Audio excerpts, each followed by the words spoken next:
Tell me about the Latin community. This is a DJ community that I don't know much about. A nightlife. You were in Houston. Yeah, I was in Houston. There was a lot of Astros jerseys walking around, short and drunk. You said short and drunk. We're not all short. I'm not saying I'm tall either, though. But I'm not saying I'm no short king, though. You're not a short king. No, I will vouch for that. You're on a low to the ground couch. If anyone thinks so, it's not true. I'll vouch for it. For everybody's watching, he has this couch basically on the floor. There's no legs on it. But all right. Battle raps cause I've shaken grown men to the point that they can't even face their own friends. That's why they rhyme about jewels, not life, cause the ice on which they skating is so thin. Well, let's get it started. We're live, right? Let's go. Welcome back to the Party with Strategy podcast. We have a very special guest in the building today, a man who unfortunately circumstances got in the way of his first appearance. We're going to talk about it. He's here. He made it. My boy, OROZCO's in the building. Did I do that right? Yes, sir. Diamond told me I had to roll the R. It was pretty good. That was pretty good. Because I thought if it's one R, you don't roll it. But there's levels to the R game. It depends. Yeah, see? Some people call me OROZCO, or like OROZCO. They roll the R. If I was gonna just white it up, I'd say OROZCO. Oh, yeah. Make you sound like some kind of soup or something. OROZCO. Mm-hmm. Yeah, it's an honor. It's an honor being here. I appreciate it. Bro. Yeah. How you feeling? Good, man. Good. Working a lot. 4th of July weekend. Busy. Before we get into that, I just want to know, like, Yo, you actually did come here to host. Hold on. I want to know what it was like to live in the nightlife before COVID with Mr. Send Nudes guy. Well, I couldn't tell you what it was like to live with him. I could just tell you what it was like to be him. And it was just a nonstop urge to have sex with filthy women. That's how it felt. That's pretty much how it felt. I want to know how it felt getting a sticker on your chest. Send nudes. I couldn't tell you how it felt to get a sticker. I could only tell you how it felt to give them. Dang. It was a good time. Shirtless. It was in the DJ booth.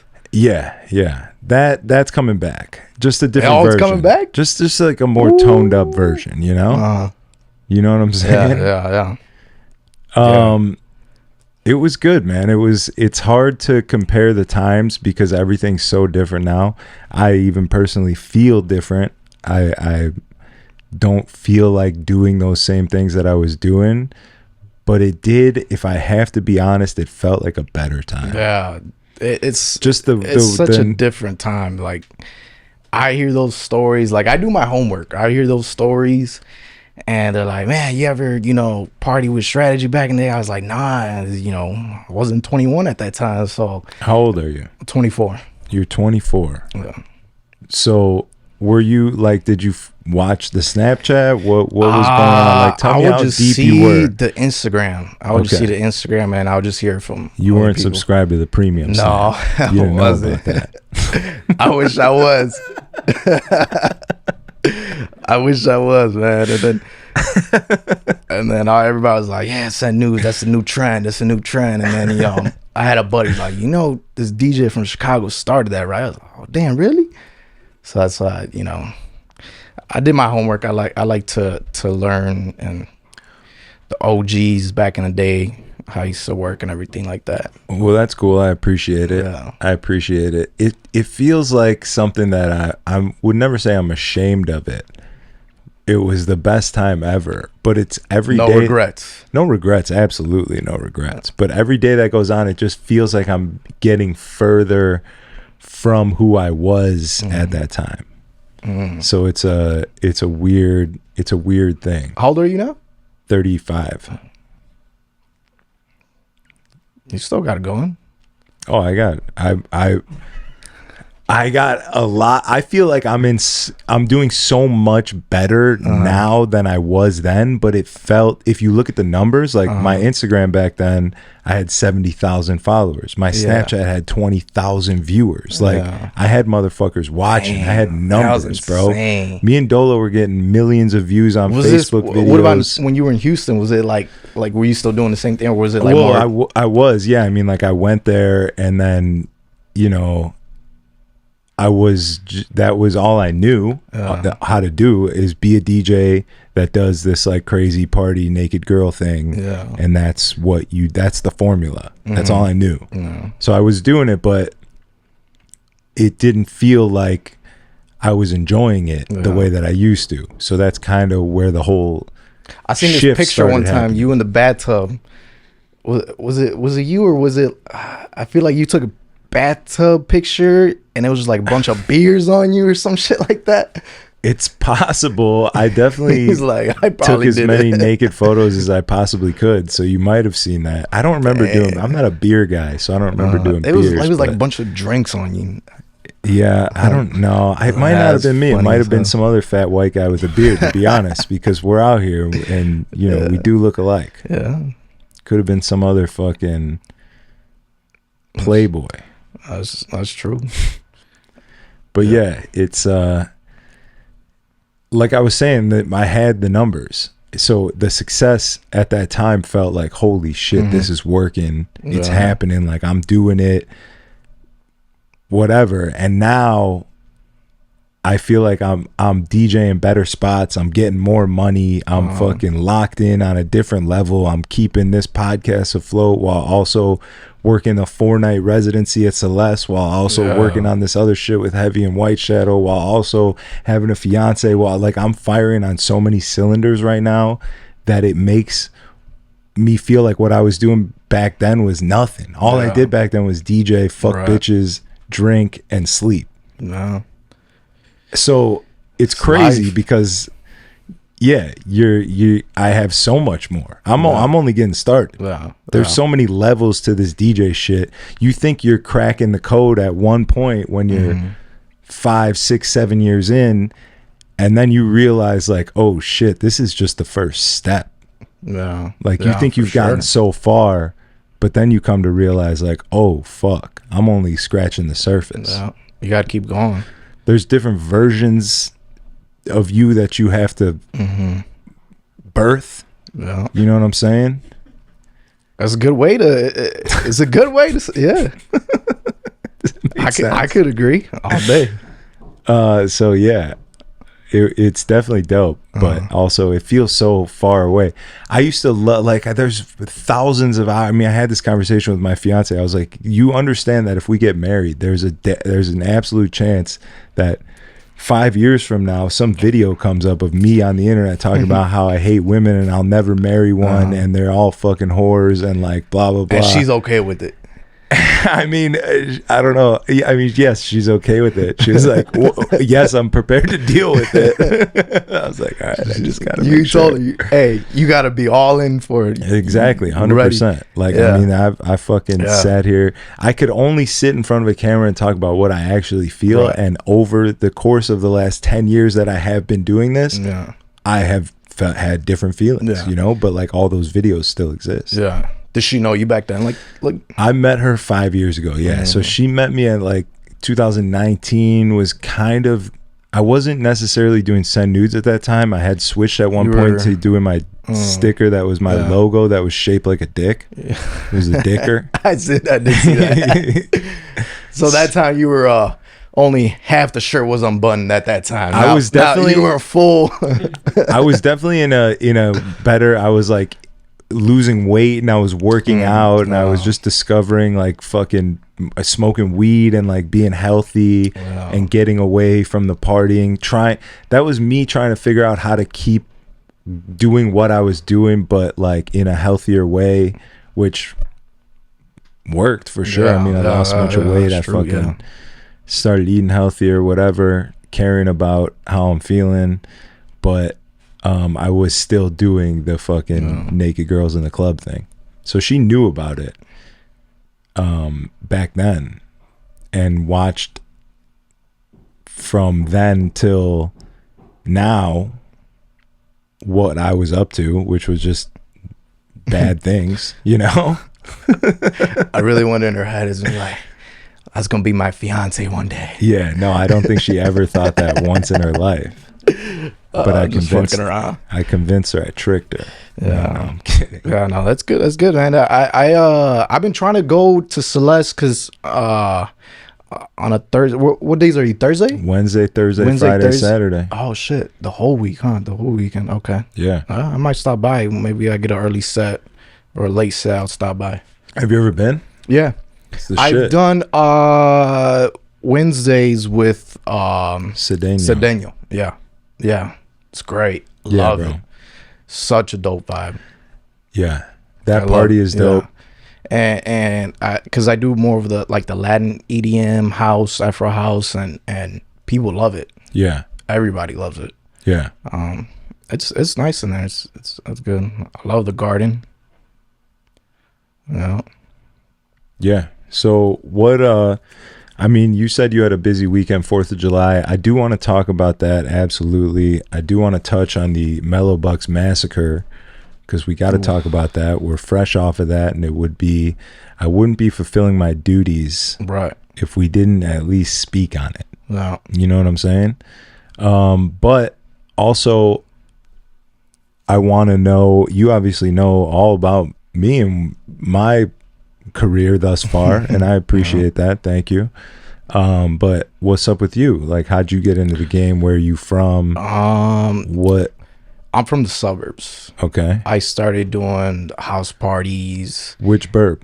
Joliet. You're from Joliet? Yeah, from Joliet. What's like the next time I go to Joliet to visit my brother-in-law and our nibblings?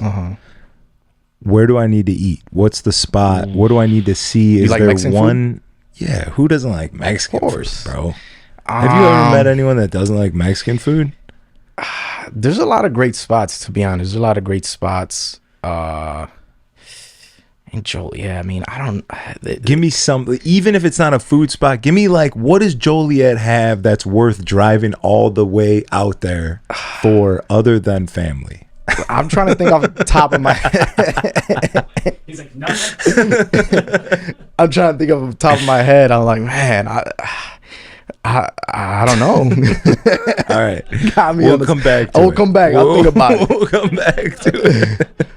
There's a lot of things, so I gotta figure out which ones. Sift through it. Yeah. No, I feel that. It's overwhelming. Yeah. Yeah. There's so many that come to mind. You don't know which one to choose. No, there's a lot of stuff. Yeah, so you're doing house parties. I mean, how do you even get into DJing? What draws you to DJing? My dad, he's been doing this since he was in high school. He still does it now, but he does more like weddings, sweet 16s. The Hispanics got lineage in this shit. Yeah. That's what I fuck with about you guys. You got like Jerry's dad was a DJ. You guys got fucking you were born into this shit. And I didn't I was like, oh, like I'm gonna follow his footsteps and become a DJ. I was just like waking up on a Saturday morning, oh, let's go to work, you gotta help me out, you know. So I was like, okay, I gotta set up speakers and all this stuff, and that was my every weekend, let's go to work. You know, if Monday to Friday I was in school, then Saturday, you know, I gotta go work with my dad and stuff like that. Did he teach you how to DJ so he could go take a piss and you play some records or what? Actually, he didn't trust me at all. He wasn't ready to have you DJ. I was really young. I was probably like 8 years old. Okay. But no, I did hop on a couple times when it was like, you know, like parties, events. Like it wasn't like a corporate thing or private event thing. I did hop on. He taught me the basics on the CDJs 1000s or whatever, the one with the flat screen. Yeah. So yeah, I started off doing like the reggaeton. Reggaeton was popping that time. It was like 08 around there. Daddy Yankee was hot. Okay, yeah, Daddy Yankee. Yeah. I was gonna say I never even heard the word reggaeton until like J Balvin, until like 2016, I want to say. Yeah. But yeah, I mean, Daddy Yankee that was like at right? that time. That was like when it was like coming to the States. It was like, you know, those type of artists are like barely making that type of music. Mm-hmm. Like, I mean, bringing it over here and stuff like that. So it was probably around that time, and that's how I started DJing. That around that time that Latin music was popping. So I was like, and that was your shit. I loved it, and I would just hop on DJ, a little bit, whatever. Were most of the events that your dad was doing like Latin events? Yeah. Okay. All Latin events. Okay. Yeah. But like I said, he does mostly like the weddings, corporate events. He's more, now equipment rental, stuff like that. But I didn't get like into it until like I was in high school. Cause I had, all my friends were like, oh, let's throw a party, let's throw a party, or let's get a DJ. And I was like, wait, like I could DJ, like I have equipment at home. So I was like, fuck it. Brought it over, started DJing, everybody liked it, and I was like, man, like I should start DJing these house parties. It was cool. So I was doing that all throughout like high school and stuff like that. Then there were some events in Joliet too. There's this place called The Forge. It's a music venue. Did all types of events there, Latin events. There's always major artists there to this day. It's pretty big. And then after COVID that's when I got into like Chicago nightlife. So kind of grew up. The COVID is when I was like barely getting into it. COVID happened. I was like, man, like I don't know if I should like still go or should I like stop and just focus on my 9 to 5 or whatever. But then the opportunities came. The team I was with and to this day I am with right now. Have you ever heard of it's this Latin group? They're coming up. I've seen V5 a couple times. V5, but this other group, VIP. Okay. Everybody knows V5. I know that was my joke. Sorry. He's gonna start asking questions. I seen him. Yeah, I got Maximo's podcast. I got a couple of V5 questions for you when the cameras are off. Apparently, that's when people like to talk about it. Yeah. Yeah, I mean, I started off. This is that promo group called VIP. We started off together, so they're doing a couple events, concerts. They do a lot of concerts too.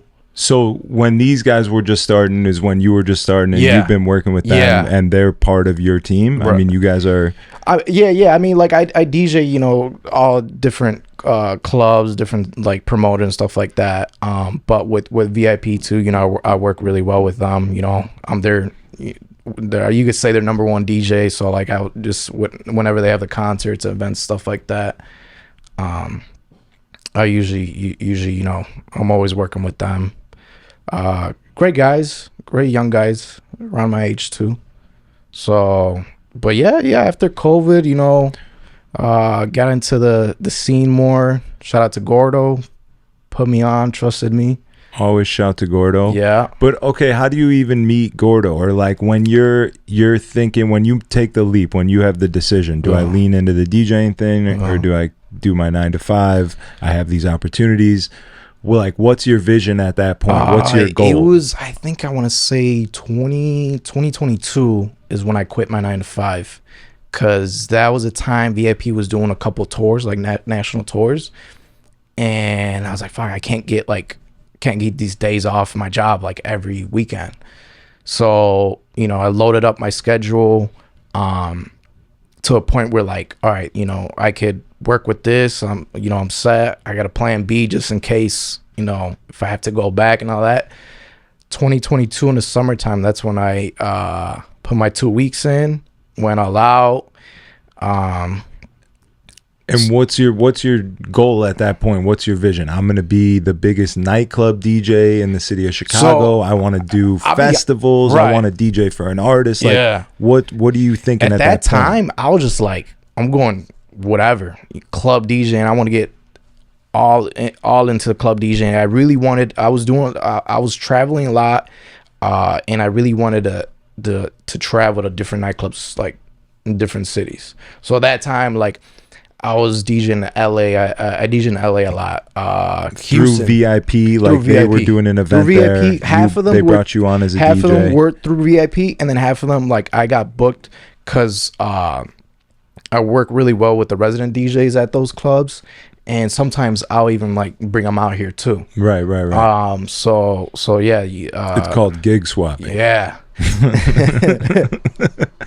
Which I was doing a lot of gig swapping. Like, yo, you know, I had the opportunity to book DJs to this day too. No, I think it gets a bad rap. People say the word gig swapping as if it's a bad thing most of the time that it's used, I think. Right. But the reality of it is that it's a fucking tool in your belt as a DJ. I think it's a great thing. Yeah. I think it's a great thing. If you have the opportunity to book DJ or bring someone out and get that person paid, 100% go for it. Like, that's dope. Yeah. It's dope. It's dope. I'm honored to, you know, be in the position to, you know, where some venue owners or promoters trust me with those bookings, and I could bring out, you know, good DJs from different cities. Yeah.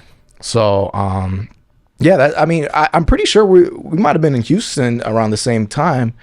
I was doing last time I did Houston maybe a year ago. I'll do the Latin clubs over there. If you heard like Conejo Malo, the one that got blown away by the hurricane. Yeah. Standard probably. Standard closed down when I got over there, but it became something else. Yeah, like it's the same owner. Or some shit. Now, last time I did was their new place called Vita Garden and Pick Your Poison.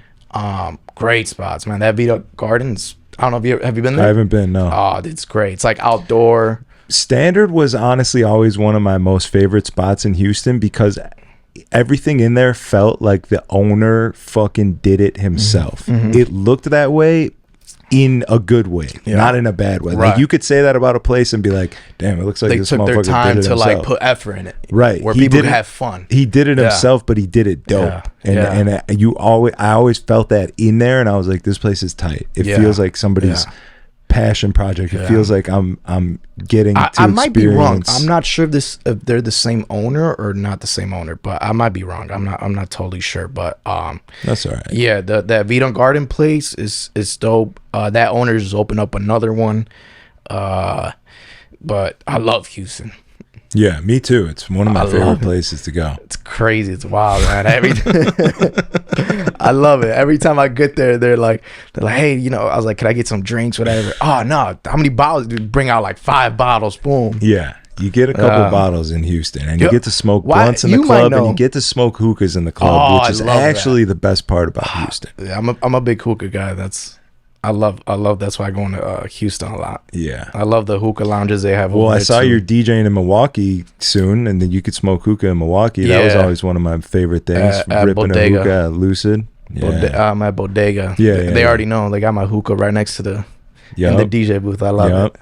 Yeah. So, you decide to DJ. You want to be a DJ. You have all these bookings with VIP. You're traveling the country. Like, who? At that point, did you see anyone play who you kind of were like, oh shit, I want to do what that guy's doing? Or like someone who you looked up to, someone who inspired you, who was DJing, like anything like that? Yeah, I mean, a couple at that time. I didn't know what route to take exactly, because I was looking up like, oh man, these DJs are traveling with the artists or artist DJ, going on tours, or this DJ's like known for like doing nightclubs all around the country. And then at that time, I was barely getting into you know, the EDM scene, the Latin EDM scene, the tech house and all that. And I was like, man, like this is dope. Like I love the energy, like the vibes for those EDM shows, those house shows. And you know, it gets a point when you're kind of sick and tired of like manager coming up to you like, hey, this guy bought a bottle, play this song.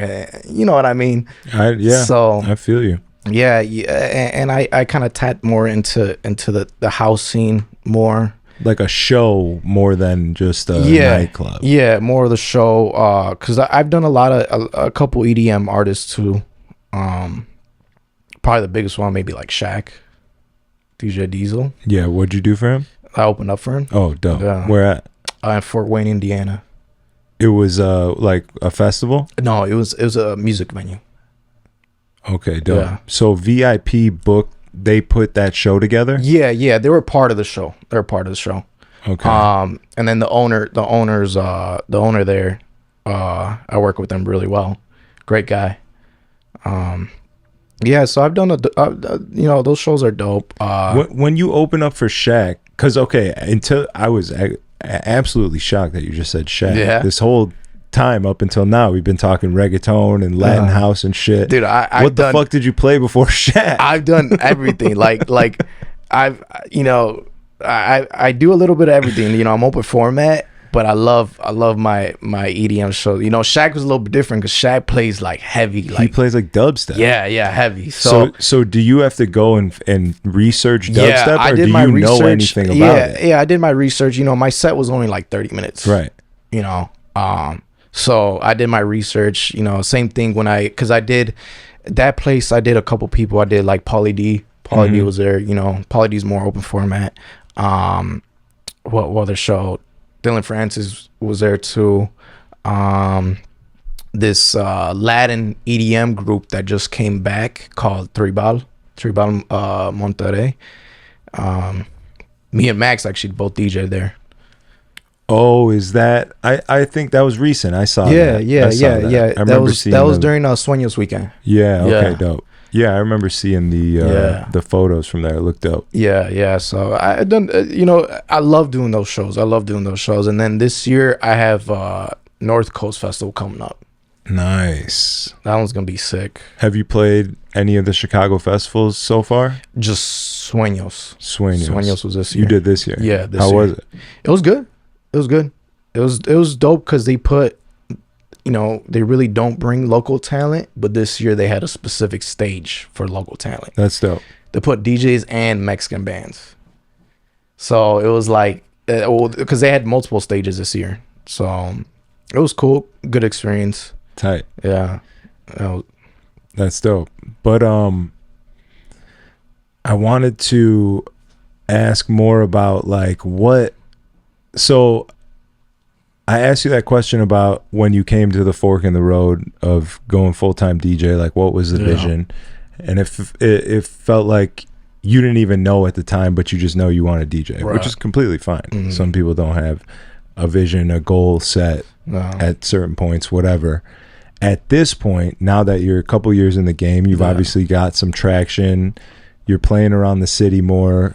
I'm sure you're still working with VIP, right? Yeah. You're doing Sueños. You're about to do North Coast. You're definitely becoming more established and have got better footing in just the nightlife world. Yeah. What do you want to do now? Obviously, I want to keep going because obviously I keep going for sure. But like, are you going the artist route? Are you going like I want to make music? I want to be an artist. This year I really been going more of a like producer Latin tech house route. Especially these opportunities that open up for these producers and artists. So I've been going that route a lot. Trying to produce, get some tracks out there. I have a bunch of stuff unreleased that I haven't released yet, but like trying to find those right moments to release them and everything like that. Yeah. So you want to go that route. Yeah. And what's the music you're making? What's the music you love? What's the music Latin, you want to make? Latin tech house. I'm doing a lot of like even a little bit of everything and right now I've been collabing with a lot of different people. Like singers, Mexican artists that are here in Chicago too. Mm-hmm. Like I keep telling them, I was like, these collabs is like what's popping now. Like you have to collab with different genres and mix those two worlds together. Yeah. So like, what are you talking about? So give me an example of two different. So I have this track coming out with this Mexican up and coming artist. He's in a band here. He's from Chicago here. What kind of band? He a Mexican band. So they do like regional Mexican music. Which one though? Isn't there a bunch of different? There's like banda and like I mean, he does a little bit. He like, does no. Reggaeton is like different. What's like the Mexican? That's Puerto Rican. Yeah. Okay. Yeah. All right. Sorry guys.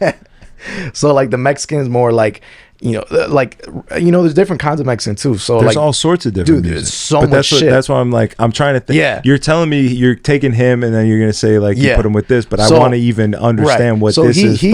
He sings like let's put it this way, like Peso Pluma songs, right? Okay, yeah. But like you've seen Peso Pluma like collab with like hip hop artists, reggaeton artists, like everything. So right now we have a track coming out. This is the first time I'm saying this. It's like a Jersey beat. It's like an up tempo Latin EDM, but then I get into the Jersey beat too. I think it's really, I think it'll pop off. Something. I told him I was like, let's do something different. So combine both worlds where I could play this at the club and you could still play this at like your Mexican events and stuff like that. Yeah. So and that's the new world right now. It's like everything's collabing, like 140 BPM, like some Jersey shit. Double time. Like it's at like a 125 kind of like chill. He's singing, then it gets down at like a 145, like just Jersey beat. Okay. Then comes back down to. So it's changing tempo. Yeah. Okay, that's dope. I told him I was like, I want 2 different tempos in one track. So yeah, that might come out. He has a really big fan base in the Mexican community, Mexican industry. It's big, man. It's big. There's a lot of clubs that do that type of stuff. But that's I'm really big on collabing.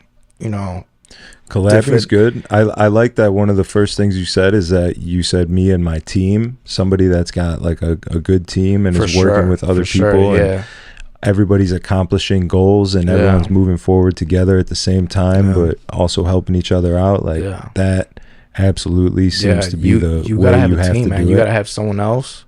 Like, Diamond Cut's over here. Diamond Cut is, you guys are killing it, fucking part of the team. Good team working out, and I watch pods, like whenever I can, probably every other week. So it's been going, that's what it's all about. But yeah, that's the kind of route I'm heading to. So you're going the artist route. You want to make EDM. Yeah. When you say EDM, to me, when I hear EDM, all I think is Martin Garrix and fucking like pew pew pew, like that's what I fucking imagine when I hear EDM. I say that because I want to do. I don't want to just do house. I want to do a bunch of other stuff because. But like, what is it that you fucking love? Like, what? I mean, I do love house. It's tech house, Afro house. Give me a couple of artists so I can get a feel, like San Pancho. Yeah, San Pancho, Hugo, all those type of stuff. Like it's that I mean, the Afro house has been popping, but I want to mix it in where because I love what Dioro does. He mixes in like he has Dioro's tracks with fucking this EDM. Yeah, Dioro but that's what I'm saying. Like I don't want to just do the house. I want to do a little bit like everything. So you are kind of talking about like the Martin Garrix. Like, so okay, all right. I'm making sure because sometimes people say this dude like combines like some old school group from like way back then, makes a track with them, and it pops off. It's like that's what Pitbull's been doing for years, and he's kind of successful. He's starting to find some success. I love it's collabs. This is collabs that I love. You mix 2 worlds together, and it. Yeah. But, shout out to Pitbull though. You resurrect a hit from back in the day too. Yeah. I mean, that's what you come to find out is there's like it's true. No idea is original. There's nothing new under the sun. Yeah, I know for sure. And I mean, I'm still going with the nightlife, club scene, stuff like that. Still learning. I just wish I would have done it before COVID. I feel like it was way better. Well, you were like 13. I know. Who you, Jesse Seeley? Everyone tells me, man, back in the day, it used to be so much better. Man. I think that there's truth to it, and there's also like old headness to it. Like, there's like, I think that at some point in your life, you're always gonna be able to say that. Right. And the unfortunate thing is the people that can't fucking get out of it. Yeah. That just live in it and sulk up the fact that this sucks, it used to be better. Like, all right, feel it for a minute, but fucking put your shoes on and get to work. You know, like shut up, stop complaining. You gotta adapt because the world's changing quick. Yeah, it's changing quick. So what's new, you gotta get on it for sure. Get the old heads and like, man, back in my day we used to do this and that.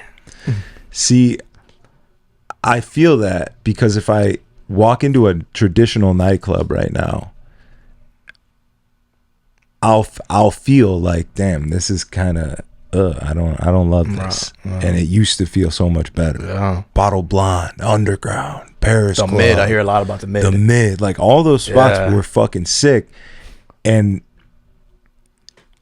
I there is some weight to it, but also I can tell you from my own personal experience playing at Celeste and going on this journey of like getting out of open format and playing rooms where I'm sticking to one genre, and people love it, and hammering one genre.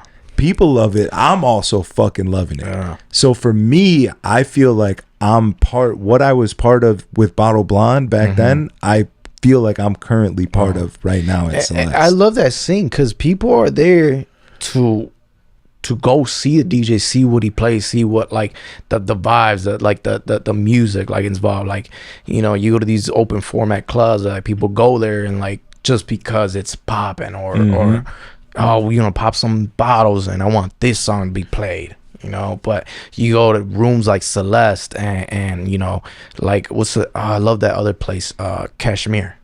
Kashmir's a shit too. Yeah, people there, like it's a good vibe, you know. They're here to have a good time listening to music. Yeah. So, and you know what Kashmir's house music. You know what you're getting. For sure. Like you're walking in and you could hear maybe Afro house if that's what the DJ's feeling at the moment, or you could hear bass house if that's what the DJ's feeling at the moment, but it's house music. And that's kind of what I'm enjoying, is getting into the different genres of one genre rather than house, hip hop, reggaeton, oldies, disco, you know, like a normal nightclub set, open format set that has everything. I'm staying in one lane but digging deeper into that lane to find the different genres of that. And I'm enjoying it. How's your house set? My house set's getting strong, bro. Trace, are you on sticks now? Yeah, for sure. Ooh-wee. Sticks up in the garden. There's no way you're gonna catch me pulling a laptop out up there. There's no place to put a laptop. There's no place to put it. You could try and add a fucking ARM laptop stand, but you're just gonna look goofy. It's so much funner. So much funner. Yeah, the sticks is incredible. And Trace Mortimer pulled up last week and tested out some new remix he was doing, and then also played Glitter and Gold for the first time that I heard. And that man changed my life. I'm not gay, but that man changed my life. I'm just going to say that right now.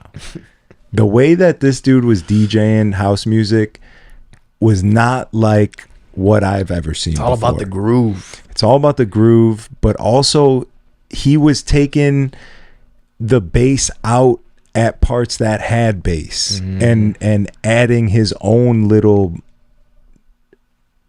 like build up by taking away and then making that build up bigger. And if the bass is in the song, the bass should be coming through the speakers. That blew my mind a little bit. Which is so simple and stupid. No stems. But I'm so used to DJing hip hop and open format that sometimes it even feels like I'm DJing backwards when I'm playing disco music or house music, because in hip hop it's all about like building up to that next after you transition it comes something big. But there's a lot of times when you're transitioning into a lull with the house and the disco shit, so you have to transition accordingly. You can't do like the loop roll, fucking 1 bar, half bar, 4th bar, 8 bar, and then it goes into nothing. Like you have to do that into something big. It's and true. that's something that I've been learning over time. I mean, I could think back to playing mixed signals with the No Good Boys and shit, which was the party we started where we were playing all house music because we were fucking with the house music and not understanding that concept. Yeah, no, it's two different worlds. Like, I'm a big mic DJ. So, like, when I go DJ, like, let's say, you know, Gold Coast or something like that, you know, heavy bottle service clubs. And I learned this from, like, DJing at, like, Houston. Houston's big. Like, if you don't talk to the mic, they tell me, like, man, if you don't talk to the mic, you know, manager, they're not going to respect you. Yeah, for sure. And I'm like, really? Like, Chicago's so different. Like, there's, you know, there's very few that talk to the mic, but like it's a different feel. I mean, but obviously it depends on the spot. But yeah, I'm a big mic DJ, and when I do those, like, I'm, you know, it's all about the slamming. I'm doing this. I'm not really mixing in, you know, stuff like that. You know, talking to mic. This guy bought a bottle, whatever. But when you're at Celeste, no mic, just all vibes. Yeah, I love it. Yeah. It's way I know. different. Me and Heavy brought a mic the first Thursday we did up in the garden, and we used it and it was fine. It was cool. It was lit. But I'm like, what do you even say on the mic at that time? Like, there's definitely moments in there on Thursday at least where it gets a little more clubby. The bottles are coming out and you're playing the side piece remix of fucking Somebody I Used to Know, and it's got like a club moment. You're out of that like groove and you've entered maximum energy, fucking cocaine through the roof, you know. But it's so much more fun to do it without the mic. It's way more fun. I love it in a room like that. I love it. Don't get me wrong. You know, like it's a little bit weird and different, because like that's why I'm so open format, because I'm like, man, like I love, like, let's say, you know, on a Thursday night or when I was at, like, when I do Celeste on a Wednesday, like I'm gonna do a all house set, Latin Afro set, and then next day I'm at, you know, Gold Coast or Tunnel, mic work, hip hop, this and that. So I like change it up a lot. You know, I like to have fun with it. Yeah, I feel you. Yeah. When you're young in the game, you should absolutely, I think, DJ every fucking spot that you can, because it's the training ground. So you're getting paid. I learn a lot. You're getting paid to learn. You're getting paid. If you're not learning at least something, if you're just going in there and doing your set, fucking muscle memory, and not taking any risks and not like pushing the envelope and not excited to play some new shit that you just downloaded that you've never played before, you're not fucking really doing every week is different too. Yeah, you're not doing a service to anybody. You know, last week's not the same. Yo, we got more of this type of crowd. Play this. And so, yeah, you know, I've been learning a lot, experienced a lot. You know, I'm just trying to keep learning too, for sure. Yeah, 100%. And if you keep drinking those long drinks, you'll definitely, pretty good. You'll definitely be a better DJ in no time. No, they're pretty good. First time I had it. And if you watch the pod, you know that at this time I'm gonna have to take a piss. Oof. So I'll be right back. Right. You need anything? Water? I'm okay for now. Yeah. No, this one's fine. Shouts to Long Drink for sponsoring the podcast. Absolutely the best cocktail you can get out there. That's exactly what it is. A cocktail in a can. It's not a seltzer, as you can tell. It's not one of those stupid, long, skinny cans that makes you look like an idiot stick when you're drinking it. This is good stuff. Anyone I give one of these to asks me what it is, where they can get it, and why they haven't had it before. I'm putting people on.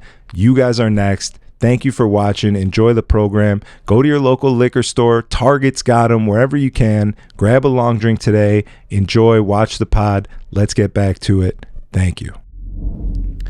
We're back. I'm emptied out. I'm feeling better. I'm loose. 5-minute bathroom break, man. Yeah. I got a really small pee hole, so it comes out like the stream is thin. It takes a minute. Sound like the hose was just let loose.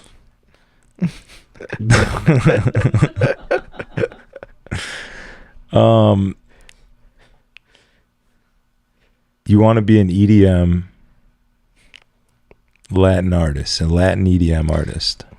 Dioro is like your North Star. You yeah, love that guy. He's great, humble guy. If you've met him, yeah, he's a good dude. Great guy. I've never met him. I've never heard anything about him. So he that's doesn't know. He doesn't know who I am. But I was in the green room at his show, and when I was just chilling talking to somebody, he came up to like everyone to say hi. Like I didn't even like, hey, like what's like I had my back turned, and he was like, hey, how you doing? Like everything good? And he's like, yeah, all right, bet. That's great guy, dude. That's tight. Yeah.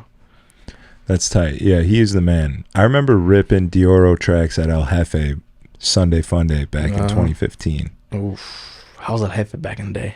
Jefe was it was once poppin'. like the shit. Yeah. I remember seeing that Jefe was coming to Chicago and being like, "Oh fuck," because I knew it from Arizona, and I was like, okay. "That's gonna be fucking Scottsdale, sick." right? Yeah, I did actually go. I went to. I think I went last year. I want to go check it out. I mean, it was slow because maybe it was summertime. Yeah, summer's slow there. Yeah. Also, you know, Jefe and just any of those hybrid spots that once ruled the world, they're just not what they used to be at the moment. It's a different world. Yeah, times change, shit shifts. Not to say that it's not fun anymore. It's just you're not gonna get like that fucking wow factor of walking in there and being like, damn, I never seen this shit before. Yeah. Everyone's seen it, everyone's done it, they're over it. Staying at home watching Apple TV. They got the best shit on there. Yeah. I don't have that. You don't have Apple TV? No. You only Netflix? Only Netflix. That's it? Yeah, that's it. I don't watch that. I don't watch that much TV. Gene and Ginny or whatever is fucking hot on Netflix right now. They got some good. I like to watch movies, so they got some good movies on there. Apple TV, dog. Yeah, the I Gorge. gotta get on it. It's a new sponsor. Echo Valley. I'm just saying, bro. Everything on there is fire. And drink a long drink while you're watching. I could watch. I'm a big movie guy. Yeah. Well, you're making money. You're out here in the Latin community, flourishing. You could afford an Apple TV subscription. What is it? Probably like $60 a month. No, it's like $13, bro. Oh, for real? Yeah, it's like Netflix. Let me y'all look into it. Come on, man. What's V5 paying you, bro? You can't get an Apple TV subscription? I'll look into it. I'm dead. Tell me about the Latin community. This is a DJ community that I don't know much about. A nightlife community I don't know much about. You were in Houston. Yeah, I was in Houston. There was a lot of Astros jerseys walking around, short and drunk. You said short and drunk. We're not all short. No. I'm not saying I'm tall either though. But I'm not saying I'm no short king though. You're not a short king. No, I will vouch for that. You're on a low to the ground couch. If anyone thinks so, it's not true. I'll vouch for it. For everybody's watching, he has this couch basically on the floor. There's no legs on it. I'm above average. Yeah. Maybe an inch above average. An inch above average. And the average is like, I think the average length. What's the average? I think the average length is 3.5. So you're 4. Oh, right on there.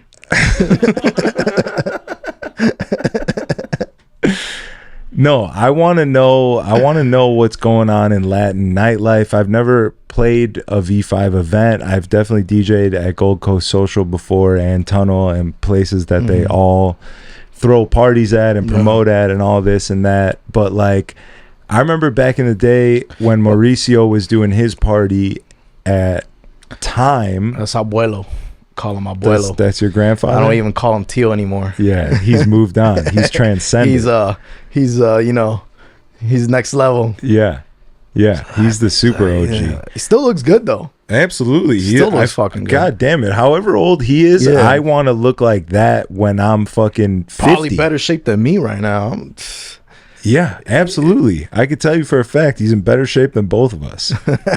I just saw him, not shirtless, sleeveless, looking good. He's always in his tank top sometimes. I want to get him on the pod, but I remember. You gotta get him on the pod. Yeah, no, we keep going back and forth. 40 years under his belt? Yeah. And I got a lot of questions for him. We used to play his party like when you were coming up in my era of Chicago DJs. You would do industry night at Body, which became Time, which was Stone Lotus, which is now Liquor Box. That building. Okay. I only knew Liquor Box. Yeah, that building. You would do industry night Tuesdays, DJ at Time. It was fucking lit. And then once you were like working in there and shit, Mauricio would somehow hear you play and then ask you to do his Sunday party, the hip hop room in the basement, where you got to play hip hop while like all the Latin shit was going on upstairs. So you didn't have to know. I didn't have to know any Latin music. Would he still go downstairs, hop on your set, talk on the mic, and then? No, he never did that. He never did that. Is that what he does to you? I do this to everybody. Is that what he does? All right, man, you're gonna go on. 2 minutes later. No, hold on. Let me say something on the mic. Okay. Yeah, no, see, we were in different rooms. He was running like the upstairs. It was kind of like the overflow. Like the upstairs would get super packed. Everyone comes out for the night, and then if you needed somewhere to get some more room or wanted to hear some hip hop, you go downstairs. It was like a different little party within his party. So no, he wasn't doing that. Yeah, he's been doing it for a while. It's been forever, bro. And he's still going really well. Like he's still doing really well to this day. Yeah, he's fucking rich, dog. He's absolutely rich.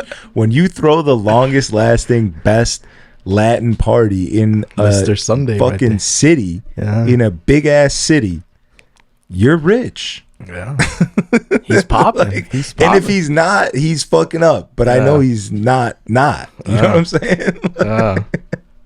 I know he's funny. I love messing with him. I think the last time I did it, well, I actually got to be there this Sunday. Actually, yeah. You're playing? Yeah. Galleria. He's at Galleria now. Mm-hmm. I think it's Galeria. Is it? That's what Eric Boss told me. Ooh. Maybe because of Mert's accent. That's what I said. That's exactly what I said to him. I was like, are you sure it's not just the way that Mert's pronouncing it and you think that that's the way it's supposed to be pronounced? I'm pretty sure, because is it one L or two L's? He did prove the point. Diamond Cut looked it up. It's one L and the enunciation is on the E or on the L, I think, right? So it's Galeria or it's on the E, whatever. He's fucking said something. I don't know. He fucking told me it was Galeria. I just like Galleria. It makes more sense to me to be Galleria, but you know. Yeah. This Sunday, probably hop on for 10 minutes. He goes on the mic. Shots in 5 minutes. Yep. Hop back on. We've been doing that actually at Celeste. We've been doing 2 o'clock shots. And then one of the bartenders reminded me the other night, he was like, bro, you got to hype it up before it's happening at 2. Like at fucking 10. He's like, you know how Mauricio does it, like all night. He's like, by the time it's time for shots, I'm mad that I'm not taking a shot yet. Yeah. He's like, you've told me about these shots so much, I'm charged up. I'm like, where are the shots? Well, it's funny when Mauricio, because he'd be like, the main line, I already know all his lines every time. Shots in 5 minutes. But he's been 10 minutes already. Yeah. He's like, in 5, well, at least say like 2 minutes now. Yeah. He just keeps saying 5 minutes for like 30 minutes. I love him though. He's a great guy. I love messing with him. Yeah, he's the man. Are they still serving food up there? Colombian hot dogs. Colombian hot dogs. The best. Yep. You ever had one? Oh, bro, I'm telling you, on Sundays, dog, we used to stop in there for a Colombian hot dog, me and Dolo. He was at Liquor Box. When was this? And I don't think he was ever at Liquor Box, but that building Liquor Box used to be Time. Yeah. And Body. And I want to say that he's been at both. That motherfucker's moved that. That's how you know that party's so good, because he's moved it 500 times since I've known him, and he's been alive 20 times longer than that. So he's fucking moved it everywhere around the city every 3 years or whatever. Yeah. And people are still, they don't care. It's not about where it is. Right. It's just the fact that it's his party. Yeah. No, he's moved a couple times. I like the first time I ever met him was at Hubbard. That's he's fucking constant. No. I'm telling you, the Latin community is big, man. You got to tap into it. Even if you're playing an open format club, I'm out of the open format game. Yeah. I'm out, right. bro. You had, now tell me this: in a regular nightclub, the Bad Bunny requests are insane. Oh. 100%. In a Latin nightclub, are they worse, or do they not even exist because they already know it's coming? Like they don't have to put it up. Like in a club where you're hearing other shit, people feel the need to put it up. Honestly, I think you might be right. They don't even bother putting it unless it's like a new song that he just released. That's when they're like, okay, play like his new track. That Yeah, it's not Bad Bunny. It's specific songs. It's specific songs. In a regular club, it's just the general, just Bad Bunny. Right. Or they'll put up different artists. You know, the one I've been seeing a lot is Raul Alejandro. Yeah, he's up there now. He's big, so I've been seeing that a lot. But yeah, no, people are hearing Bad Bunny either way. So, yeah, so instead of his name, they'll put the track. Yeah, the track they want. They get a little more specific. Yeah. They know that you speak their language. Yeah, for sure. Yeah. It's big, and that's why when I do these other cities, I do half the time I do the Latin parties. So it's not like when you're doing an open format club here and you're doing an open format club in the West Coast. That's like kind of I would say really different. The music you're playing in there is going to be different. 100%. But for you at a Latin party, but at the Latin party, it's generally the same, but it is different. It is different too. What's different? What would make the music different from doing it in Cali and doing it in Chicago? Because essentially all the music you're playing is from somewhere else anyway. The way you play, because you go to Cali, you go to Houston. If you're not on the mic in that Latin community, well, like they need to hear some Spanish. They need to hear that sauce, like, you know. Because I talk a lot in Spanish on the mic too, so you either hear that, they go crazy or stuff like that. Well, hit me with give me a couple lines. Diamond Cut will know what you're talking about. Oh, will he? Come on, dog. Don't disrespect Diamond Cut's kidding. Mexican in his own home, dog. He's hanging out with Gordo too much. Gordo even Damn, what's going on here, bro? See, this is some Latin beef I know nothing about. No, I'm just messing around. Like, I know Gordo's lines at this point. Yeah, no, I like I said, like, you know, you gotta be on at the mic. Where you go to New York, what are a couple of your go-to? Everyone's got their go-tos. I say, you know, what you say a lot. What you say, you know, trying to get them to sing the song back to me. I like fuck with people sometimes. Yeah. I pick out people, or it depends on the room, basically. Obviously, it depends on the room, but like I'll be like, you're on your Ralph Barbosa shit up there. Yeah. They're actually in town this past weekend, I think, or because they popped the bottle and I had to play at Mauricio's. No, well, yeah, they were, but I saw that. They were at Gold Coast, and who was it came out to me? Hey, play a song. Renee Vaca and Ralph Barbosa in the building, and I was like, really? Okay, you know, whatever. They want some reggaeton track. But yeah, I kind of mess with people. I kind of say some funny things. What do you got? Like I'll be like, oh, why are you shout out holding out right now? Whoever's not going to work tomorrow, make some noise, and then I'll be like, well, that's because we're going to church tomorrow. I'll see you at 8 a.m. And people are like, oh, what the hell? Yeah, just, you know, funny shit like that. You know, that's what gets the people attention. Like, damn, like, who is this? Like, you know. You're loose, you're having fun, right. You're goofing around. Yeah, you gotta make that connection with people. You know, you gotta, you know, if you say the basic things. You know, whose birthday? Shout out to that birthday girl. This and that.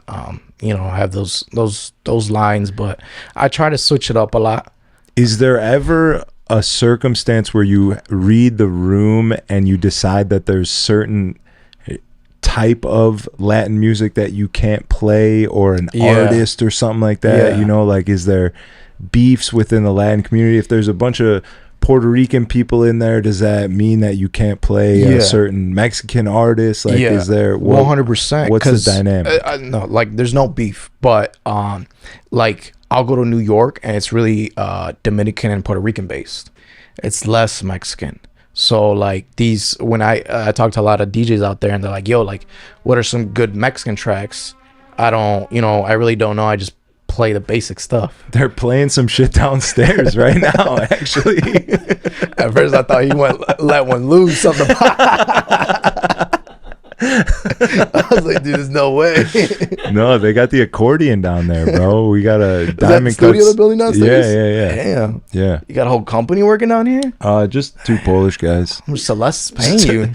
Celeste money right there. I got a couple Celeste bucks. Yeah. I'm trying to fucking reinvest in myself here.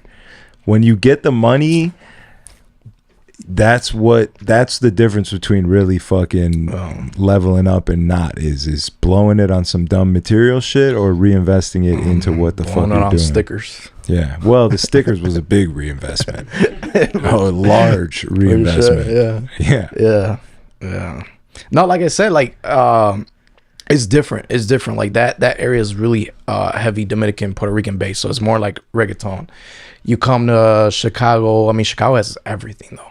So, but you go to the West Coast, heavy Mexican base. So it's more like Mexican tracks, or there's like Mexican reggaeton tracks that Mexican artists are doing, and it's those tracks are popping right now. But yeah, it's a little bit different what you play, you know. Different. There's a lot of different type of Latin music. I do a couple, like I don't do that really Mexican events, but like there's times where like, man, like I'm not, you know, I'm Mexican, I'm not that Mexican, I'm not that like. Okay, this is good. I like this. Deep Give me some into that. details of what a super Mexican is like. Super That's like this past Sunday I did this dope ass event. Have you ever heard of Mexican OT? The rapper? Yeah. So I did this ranch party in Joliet. This place, iconic place called Herradura. It's a big ranch, and they do a bunch of like every Sunday they do parties, and it's probably like 2,000 people every Sunday. But they do Mexican bands. So this time, they did Mexican OT as a rapper too. So they had Mexican bands. They had me DJing, and I'll play hip hop tracks because I was direct support, so I did before him. And he went on, but there's times where like those people are like requesting certain tracks, certain artists. I'm like, I don't even know what that is, or like you got it. Are you like a download it on the spot and play it kind of guy? Yeah, I'll do it all day. You make them pay for it, or you just you're just up there? I'll play it. I'll play it, for sure. But yeah, that was a dope event. So wait, what when you were in there, what made you say I'm Mexican but I'm not this Mexican? Yeah, what were they doing? They were riding horses around or something? Well, they have an area where they have like horseback riding, bulls. They do a bunch of different shit, and everyone was in boots, and I was like, fuck, I don't. It's so bad for the podcast. You think people gonna? You think it's gonna absolutely transfer over? There's no way. We Dude, I'm telling you, people watching this are gonna think we're letting it loose. We did get through a lot of it without a lot of noise. I was kind of shocked. There was like a couple bumps and knocks here and there, but that's pretty reckless. So we should do. I mean, hopefully it's over now. But goddamn, I'm sorry. What time is it? You got them working overtime, huh? No, they're 7 a.m. to 5 p.m. Oh shit. Yeah. Maybe we're good now. Yeah, I think we'll be all right. It's fine. It sucks, but it's fine. No. Soon we'll be finishing. What are you gonna do? We go pretty good. Yeah, so they had horseback riding. I mean, were they skinning pigs and cooking chicharrones like on the fucking side? What was going on? Nah, man. Nah, they were just people having a good time. People dressed a certain way. You know, you got your boots. It's all dirt. It's all like this was dirt. Like cowboy. Yeah, Mexican cowboy shit. That's why like Mexican OT was perfect because they wanted a rapper, and they're like, like that guy's perfect. He does a bunch of like rodeos and shit like that. He's always wearing like cowboy hats and stuff like that. But yeah, you know, because I was just playing the basic Mexican stuff, and then I was going into the hip hop too. What kind of like Mexicans party hip hop? Love their like hip hop. Waka Flocka shit. Yeah, just general. Young Dolph. Yeah, okay. They love that. Damn, it's been so long since I played a Young Dolph record, dog. I can't tell you how. Dude, when I play I that, I have to go to Dallas in 2 weeks. When I play it in Dallas, crazy. Yeah.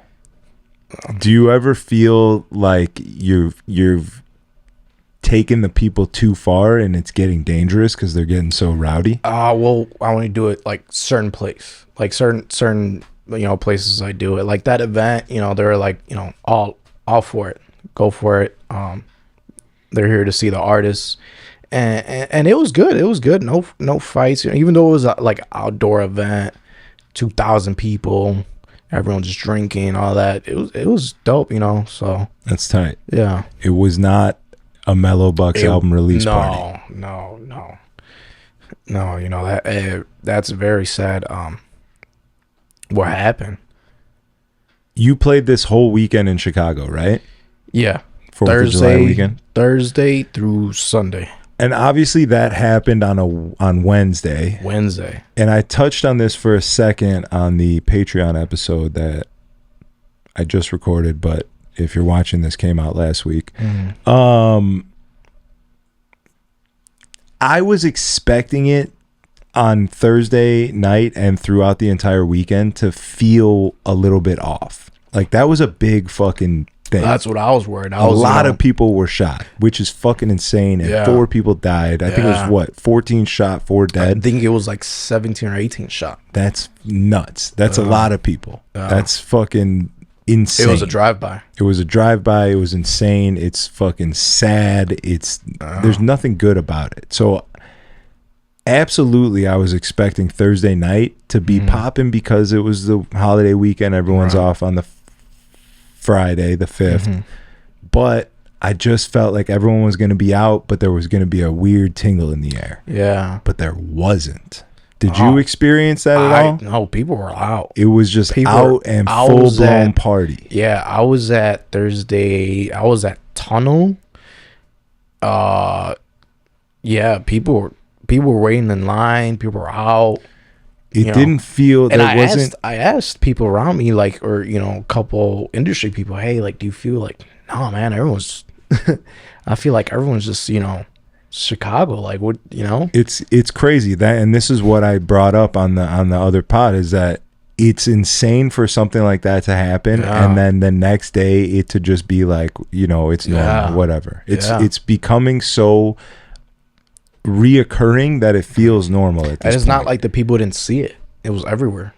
Oh, it was huge. Yeah. I'm getting texts from my dad and my father-in-law asking me where I was DJing last night because they saw that shit. Yeah, no, it was really sad. I did know a couple people that were at that event. Really? Yeah. They're all right? They're all right. I Good. checked up on them. They're all right. But yeah, that's crazy. And like you said, people were out. Like if it was, I knew people were going to be out. I didn't think the clubs were going to be dead because that would be insane. But I just felt like there would be this feeling in the air where people are like you're not able to really party to the fullest potential that the party can be. Yeah. And I was fully ready for that. But it wasn't that, bro.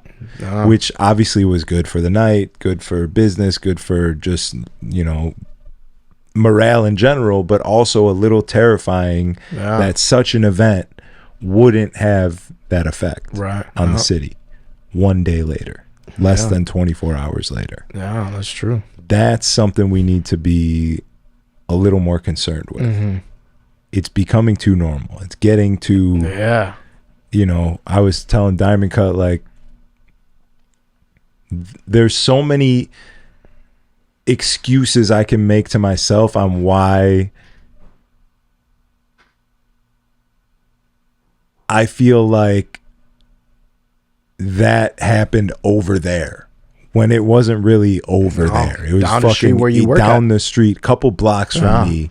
But it also feels like it's a different world, right? It's a different world. It's a urban party. It's an album release party. It's not a general nightclub. It was like a special event. There's all these little nuances to it that make it easier for us to be like, oh, that was like a one-time thing, or that was its own occurrence, or like whatever the fuck it is that makes you just feel better about it so that you can move on. You always got to watch out with the media because they're putting this and that or happened at this place and because they called it a nightclub. I don't think is it a nightclub? I don't really know either. I thought it was a restaurant / bar or like restaurant type of thing. Or, I think so too. And yeah, you know, people are labeling it as a nightclub, Right. and that makes it look That like makes it- it's a nightclub thing, but Exactly. it really wasn't. Right, exactly. So you know, the wording on the media and everything kind of scares people too, Yeah. for sure. Sends them in the wrong direction. But yeah, no, it's down the street where we're walking to our gigs. I can even like walk to my, if I'm doing three sets in River North, I have a rule. I don't walk anymore unless I'm with like a group or a couple buddies, you know, and if it's still early, it's not after 4 a.m. I'll just Uber. I'll park my car, I'll get an Uber, and right when I walk out from the club, drop me off, whatever, if it's 2 blocks, you know. Because I have multiple stories like, oh, like this DJ got, you know, got robbed. He has no DJ bag anymore and stuff like that. And nowadays, it's like, you know, people are caring. So Yeah. It gets scary sometimes. Yeah. Right now in particular, and even less than 1 week after that event that we're talking about. what was it, Saturday or? It was a Wednesday that Wednesday. happened. Okay. But no, the there's another shooting though on Saturday, I think. Where at? I've heard, I don't want to say where. Like what neighborhood? Not necessarily what I don't think venue. it was downtown like River North. I think it was somewhere else. Okay. But it was like another like, Big shooting. yeah, like 10 people shot type of thing. I didn't hear about that. Yeah. But just in general, right now, this summer, Chicago, at the moment that we're in, feels really good. It feels like we're in a good place. Mm-hmm. Like the past couple years to me have felt like this city dropped down and was hurting and was not the place that I knew and loved. And over the last 5 years, since all the insanity of the world, I feel like we're on the come up again. Yeah. I feel like we're rising. Yeah, We're I feel like back. it's coming up. We're at the beginning of coming back up. That's what I think, you know. And that's even with something like this happening, Right. which is crazy to say and insane and fucked. Well, there's multiple shootings, but you don't even hear or see that on the media. It gets, you know. Yeah, it always feels so much closer to me, to home, when it's nightlife related. Yeah, for sure. Which, that's what I'm saying. Like, this was, but it wasn't. Yeah. It was, but it wasn't. That's kind of the difference in this that makes it so it doesn't feel as strongly as it should. You know, like that's Lifetime's like right next to Lifetime, or what's that gym called? Yeah, or LA Fit, or no, Lifetime. the spot that it happened. Yeah, it's like right next door, is it? It's right across from Griddle. From Griddle. Okay, It's where Hush used to be. It's where across Right, from where right, yeah, Bounce yeah. used to be. It's on Chicago right there. it's crazy because I was like Griddle a couple weeks ago, late night. Yeah. You know, Yeah. so. And- Export was right next to it. Oh, okay. Next to what? Yeah, it's by that Walgreens in that same block. I think it's Walgreens. There was that gym, and then all those offices and buildings. But I think they used to have an export around. Yeah, because I think a buddy of mine was like, oh, like There was an export in River North. I go to the gym. What the fuck? Yeah, No they're like, way. I go to the gym right next door, or some shit like that. I wasn't sure which one, but I don't know about that. But yeah, That's insane, but I go to Griddle a couple of times. You know, I get hungry, but man, yeah, bro. There was one time when I was DJing at Hush, which is this place, Artists or RTs or whatever the Yeah. fuck it is, lounge, is in the building that used to be Hush. Mhm. And I was so fucked up, drunk, smoking weed in there. It was a great time. I come outside and there's a fucking car inside of Griddle, like drove through Griddle on that corner you know, you walk in the griddle, you take a left is one side of the restaurant, you take a right is the other side. Yeah. On that left side, there's a car in there. And I was so fucked up. I asked my boy, I was like, you think they're still open on the other side? And he looked at me and he was like, how fucked up are you? You think that this business is open right now? There's a car inside of it. I was like, yeah, you're probably right. You get hungry late at night. You know, you get hungry. It was insane. Yeah. It's fire there. I love it. It's fire. Yeah, it's good. It's all right. It's good. Late night. Yeah, I'm telling you, it's... I miss late night. I feel like that's the next thing to come back. Once we're back on our feet, we're looking good, we're feeling good. There's going to be some exec at a fucking Walmart meeting that's like, hey, listen, we already got these stockers in here doing work at 3 a.m. We might as well just open it up and be 24 hours and be the only 24-hour spot and fill the void and fucking I'm a genius, sure. you know? Long Drink is a legendary Finnish favorite that's been around since the 1952 Summer Games. It's a deliciously refreshing blend of premium liquor, natural grapefruit flavor, and just the right amount of carbonation. Honestly, this is the stuff right here. White is sugar-free, blue is citrus, orange is peach, red is cranberry, black is extra strength, and they're all fire. New flavors dropping soon, so watch out for those. And they're just the best sponsor for this podcast. So the next time you're tuning in, make sure you crack open a Long Drink, enjoy one while you're watching the show, because good vibes deserve great drinks. Let's go, champ. We're back to the episode. Thank you guys for watching. We'll see you next time. Yeah, I mean, I only got a few years in the city, so... But I'm like, yeah, I got that rule where like I don't even walk anymore. I'll just take that Uber.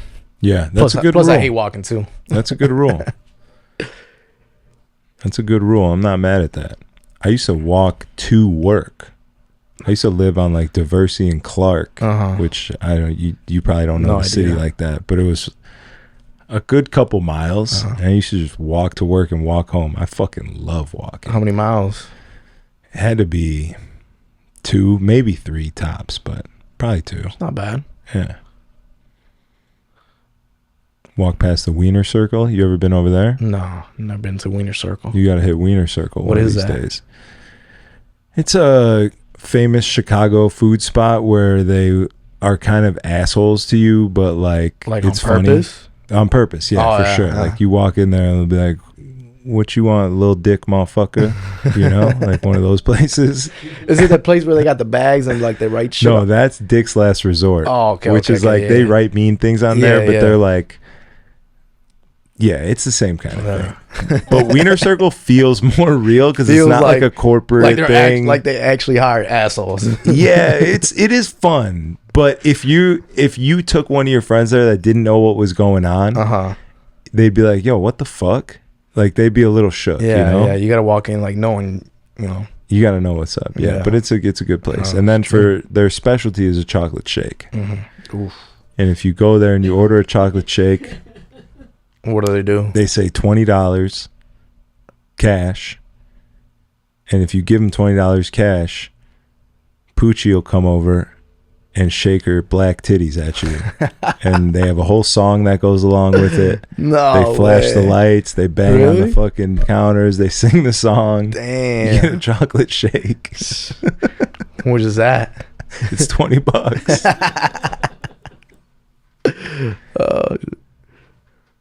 That's real shit. I'll try sometime. You should go to Wiener Circle, get a chocolate shake. Yeah, Wiener Circle, that's the spot now. I DM'd Poochie to get her on this podcast. Oh, and she has not answered me. She doesn't want to get on? I mean, she either doesn't look at her shit or doesn't want to do it. I don't know, but it's exclusive. I'm going to have to go in there one day and try because that would be fucking legendary. Maybe record it next time, put it in the pod.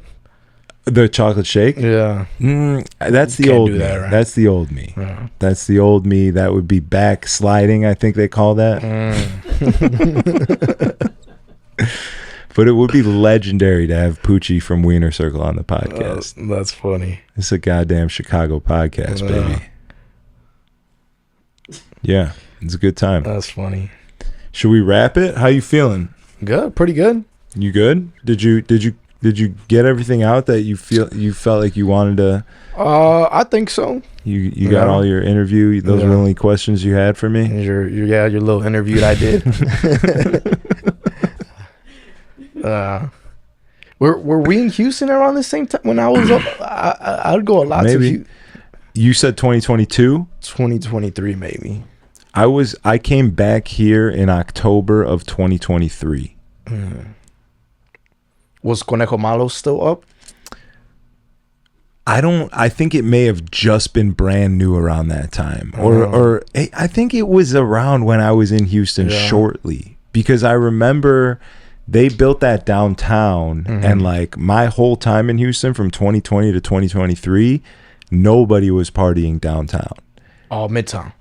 It was all. It's not even just Bell Station was in Midtown, really, and then it was Washington Ave. That one street. It was Washington, and then it started going into the Heights more, but then also a little bit downtown too, and that's when I had seen a lot of cities are like that. How do you say it? Nobody party where? Oh, the club Conejo Malo. Conejo Malo. Yeah, Conejo Malo. Conejo Malo.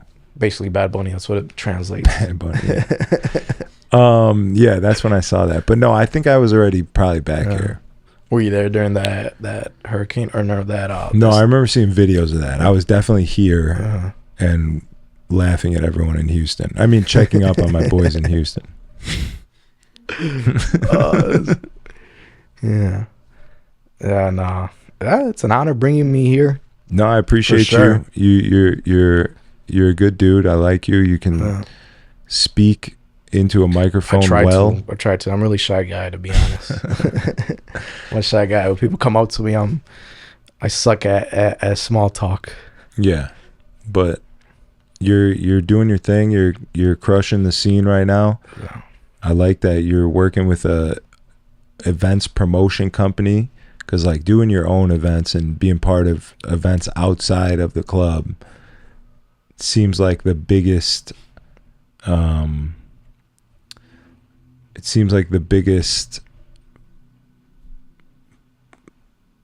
advantage you can have right now. For sure. I think. Yeah. I feel like the clubs are a little depressing right now. Yeah.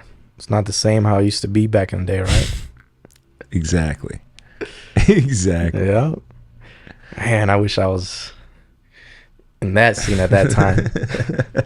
Nah, you're in a better scene for the time.